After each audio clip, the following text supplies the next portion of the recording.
نيران القصيد على هولندا والسويد، قصيدة موجهة لذلك الملحد العراقي الجنسية المسيحي الذي مزق القرآن الكريم وداسه بقدميه للشاعر عامر الصويدي.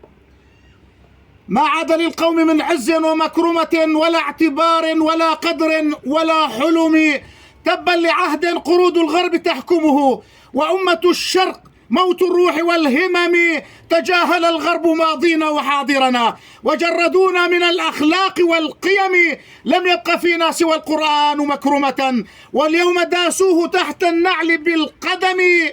ما للسويد وهولندا إذا ذكروا في سالف الدهر من مجد ولا شيم. سلوان من أنت والكفار لو وزنوا وكل غاد بلا دين ولا ذمم.